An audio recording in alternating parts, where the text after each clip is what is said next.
Tiger Woods, what a legend. You know, he was the first pro athlete to make over $1 billion. With money like that, I might just quit hosting and do that.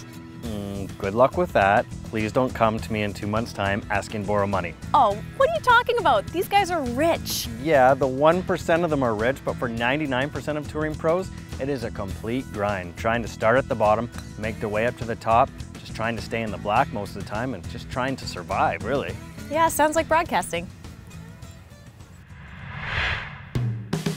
Away from the lavish hotels and expensive sports cars, away from the rowdy restaurants and bustling bars, you'll find Mackenzie Tour PGA Tour Canada player Chris Ross. This is his motorhome, which he drives thousands of kilometers across the continent from event to event. There are no first-class flights or courtesy cars in his immediate future, not down here, 2 levels from the PGA Tour. Very simple. You open this thing up, 3 slides. My wife Stephanie, say hi. Hi. Just open it up and you got living, couch, cat food, cat litter box, chairs, sink. We're cooking a nice little dinner right now. My wife is. I didn't do anything, so she's good. Couple bunk beds back here. That's what happens when 5 people stay in an RV for a week. And pretty simple, you know. It's all golfers need, is just something a little simple, right? Ross's choice to ride this rig is unique at this level. Most golfers on the grind elect to team up and travel the traditional way, such as carpooling in rentals, shacking up 4 to a room in hotels, or billeting with local families. They are necessary evils for penny-pinching pros dependent on tournament checks that aren't all that large. Play well and you'll survive. Play poorly, and suddenly compound interest is a very bad thing. That pressure to perform isn't just a reality at the pro level, but at the amateur stage too. Canadian Kevin Spooner, now a pro who played at the University of Washington, vividly remembers the turmoil he experienced during his collegiate days. Even as an amateur, it was a kick in the face. Right from the get-go, I just sort of wasn't all there and was hitting a lot of bad shots, and it kind of just sort of got in my head and got frustrated, and I mean, it sort of developed into what you can only really call full swing yips almost. I took a bit of a break and kind of got the itch back to play, but my golfing career at University of Washington was pretty up and down, mostly down, and yeah, it was frustrating to say the least. After school, Spooner struggled out of the gate upon turning pro and quit the game to pursue a career in finance. But stuck in a cubicle and restless, he rediscovered his competitive itch, won on the Mackenzie Tour in 2015, and made it all the way to the final stage of Web.com Tour Q School last fall, before packing in it again midway through this season. He was reluctant to continue grinding to get by on the Canadian circuit with a great education to fall back on. It's hard to blame him.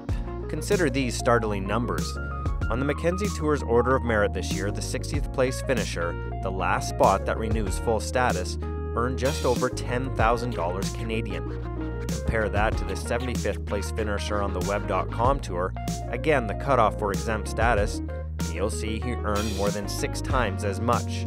On the PGA Tour, the lowest finisher that retained full status, number 125, earned $717,000. 60 to 75 to 125, 10,000 to 60,000 to 700,000. Disparities in cutoff marks and earnings are massive, so it's not only tough to earn a living as a minor league pro, it's tough to stay employed. It's tough for sure because travel, hotels, caddies, airfare, they all add up quickly, and if you don't have a good finish, you know, you're gonna go into the red pretty quickly. But I mean, if you make that decision to try and do that, you have to know that there's gonna be moments where you're frustrated and you're financially not where you want to be, but that's part of the game, that's part of the gig. Adam Cornelsen wasn't sure what to do after losing his Mackenzie Tour status at the end of 2015.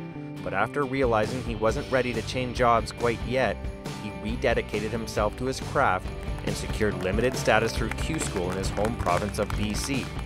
Then, 2 events into the year, he won. It unlocked a whole new avenue of opportunities for him. If you told me in February I'd be where I am, it'd be a great feeling. I actually wrote down some goals in January, and if I showed you them, you would have thought I wrote them down yesterday.